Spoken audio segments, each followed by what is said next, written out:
Hey guys, welcome back to the channel. This video is going to be for the people who look at their inventory and think I have so much on my store, but I'm barely making any sales, or I'm working way too hard for the amount of money that I'm actually paying myself.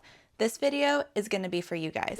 Now, when it comes to listing things on eBay, you can have an expectation on how fast or how slow this item will sell. And the key word here is an expectation. It means you have a plan for about how long it's going to take to sell, whether that's a month, 6 months, a year, however long it takes. You have an idea of how long this will take to sell. If you're just picking up items that have value, but you have absolutely no idea how long or quickly it'll take for these to sell, this is what you have to watch out for, because this could be like a silent secret killer to your store and lead you to have to walk away, either losing money or making hardly any money. This is called your sell-through rate. There are plenty of discussions about the importance of sell-through rate, how important, how not important it is, what the heck even is it. But to me, I think sell-through rate is very important of your store because it shows me how healthy or not healthy of a store you have. So let's dive into that so I can explain what I mean. I personally view stores that have a very fast sell-through rate as very lean. It's showing me that they can sell things quickly. They can turn new products over and over and over, no issue, making money and doing what they're supposed to be doing. And the stores that are really big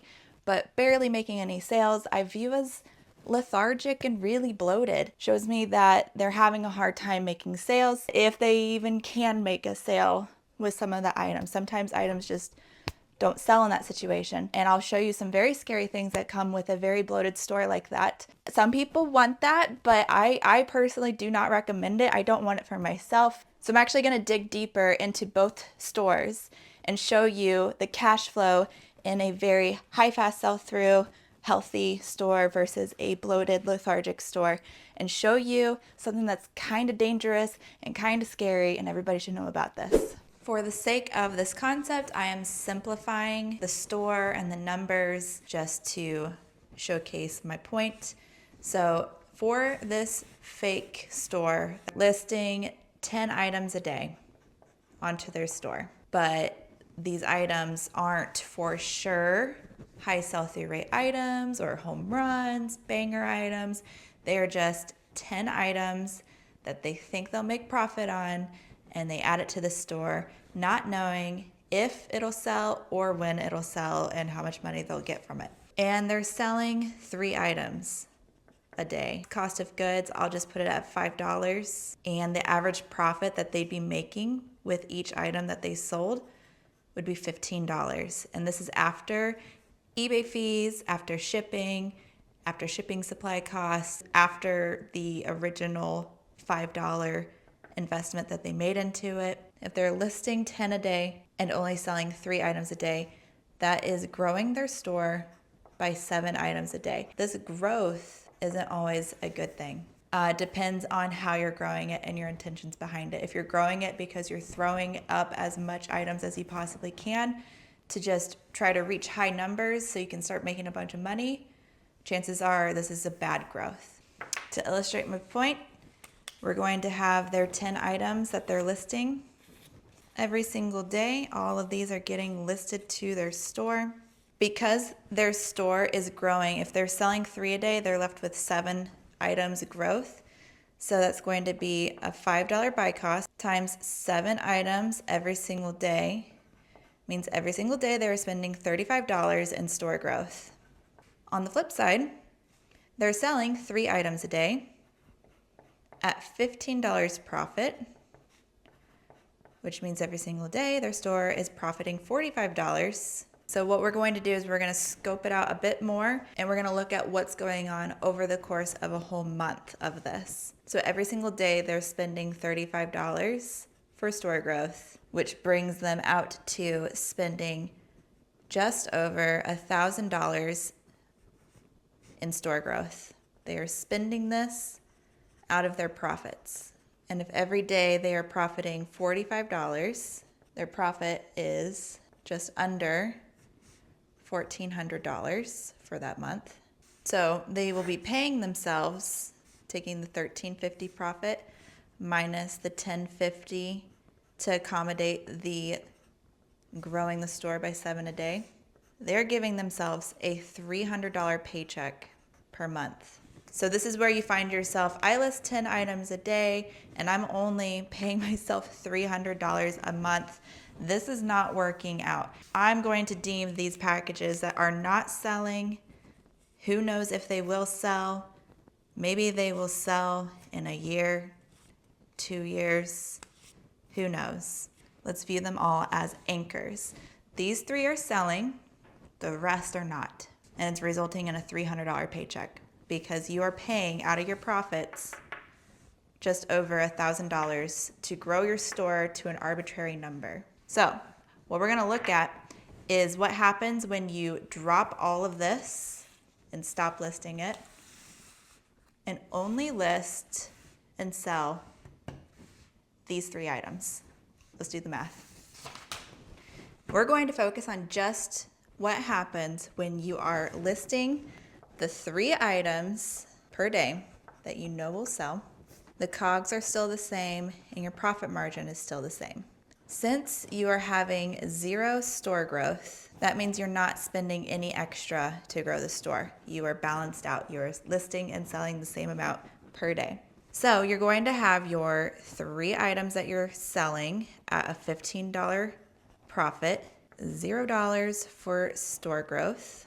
So let's break down the math for what it looks like over the course of a month of doing this. $45 a day of profit gives you just under $1,400 profit. With your 0 store growth, you're giving yourself a major pay increase, decreasing your workload by a lot, only listing 3 items and selling those 3 items.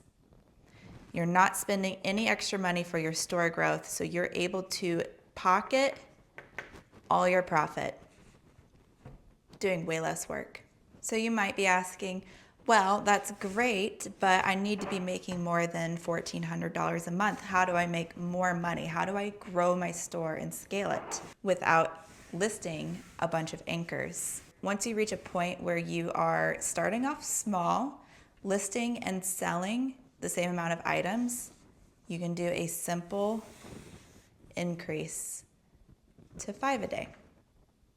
You do this and grow your store by 2 a day, something manageable. You'll be paying out of pocket, out of your profits for the 2. But if you ensure the quality of these items and knowing that they will sell relatively quickly and you know exactly how much money you'll be making off of it, they will not turn into anchors. They will not be dragging your store down. Your store will grow slowly to the point where you're now listing and selling 5 a day. Once you reach that point and you're spending $0 in store growth, increase it a little bit more. It is a slow growth, ensuring that your store is profitable and you are not having all these anchors weighing your store down, bloating it and growing it, working way too hard and making less money while you're doing it. This is a slow growth mindset. You cannot just jump into it and start listing all 10 a day unless you're a profit and you're perfect and you can see the future and you know everything you're doing is perfect and everything you're listing is solid and perfect. Chances are we're not like that. So just take it slow. Just start with something that you know will sell. The whole point in scaling your store is so you can sell more items. Don't just throw a bunch of stuff onto your store expecting to be profitable and make a bunch of money, because this will lose you money. So if this is clicking with you and you feel like your store could lean up, tone up, get a little bit faster with its sell-through and you're feeling a little bloated, there are ways that you can improve this. And I want you to be able to take this panic that you might have in the pit of your stomach and apply it to something for good change and for the better. So let's talk about the ways that you can actually influence your store's sell-through rate so you can make it leaner and start turning a profit faster and making more money and having more cash flow within your business. So the first thing that I would do to make strides to have a leaner, healthier store would be to go take a look at my oldest inventory, the ones that's been sitting around on my store for the longest and still hasn't sold. And I'm going to go through it either physically, manually with my hands, or you can go on the computer or your phone and search oldest to newest on your active listings and just research it. Just examine it. Ask yourself, why hasn't this sold yet? And think of as many possible reasons as to why this hasn't sold. Some reasons could be, simply not a lot of people want this, or it's a very flooded market and hardly any buyers want it, but there's a lot of inventory, so the supply and demand just isn't there. It could be that it's in a completely wrong category on eBay and nobody would have ever found it. It could have a better title. You have to have good titles to rank higher in the search results. So maybe you can improve that. Maybe improve your picture quality. Buyers like to have as much information as they possibly can about the product before purchasing, and pictures can do that for them. Or it could simply just be that it's priced too high for what it is. So it's always good to go back and do more research on that item to see actually, is it in demand? Do people actually want this? And for what price now? Chances are you will find that the stuff that's been sitting on your store for the longest just is not as desirable or sought after by most people. If at all, you either have to take it down and try to relist it with a much better title, much better pictures. Chances are, if it's made it all the way to the end and it's been sitting for a long time, people probably really just don't want that item. So I would honestly consider pulling all of those items off of your store completely. Which brings me to my second tip. To pull all of your dead inventory that's not selling off your shelves, out of your boxes, off your eBay store entirely. It's not for sale. And then I would honestly probably do a low maintenance, very cheap garage sale. Just try to recoup some money if you can. But the goal is to not take any of this back. And then everything else that might be remaining after the garage sale, or after you throw it up on Facebook Marketplace, whatever, see if anybody else wants it, then I would just donate it at that point. And I know you have to come to grips with it. You bought it with your money. That money was dead money as soon as you purchased it.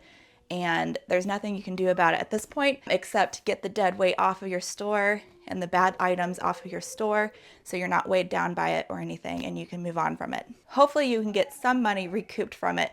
That way you can reinvest it into better quality items. Step 3 is actually very, very basic, very easy. You do the opposite of step 1. Instead of looking at your oldest, you look at your newest items and you see which ones are selling fast and selling for good money. You examine what those are, and then you go buy more of those. And then we have step 4, having a markdown sale for the remaining of your items that aren't quite old enough to be heading to the chopping block. They're in between stages of they're not newly listed and they haven't been purged from the store yet. What do you do with those? The markdown sale is what I recommend for that. So what I have realized selling on eBay for the past few years, whenever my items become 3 to 4 months old, the traffic on them dramatically decreases than my newly listed items. And then it just gets worse as they get older and older and older to where they're getting no traffic at all. Like nobody's looking at this. So with a markdown sale, eBay will actually revive old dead listings from the grave, essentially, and give them a second chance. Hopefully that a savvy eBay buyer can come across it and be like, oh, that's a really good deal on this item. I'm going to pick it up. That's how I'm able to basically turn my store over multiple times a year, because I'm making sure that by the time something is like 6 months old, it's on the steepest discount because I want that out of here.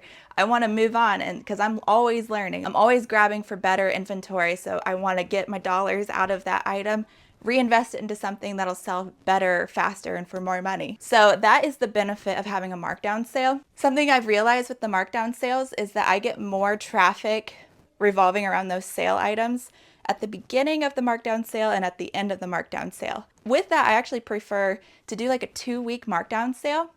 That way I can have 2 sales starting and ending within 1 month. So I've realized it turns over my older inventory way faster. If you're only giving your markdown sale like a couple days, you're hardly giving it time. So just like you can influence a healthy lifestyle in many different ways, you can influence your store's sell-through rate of your items. And I can go more into that in another video.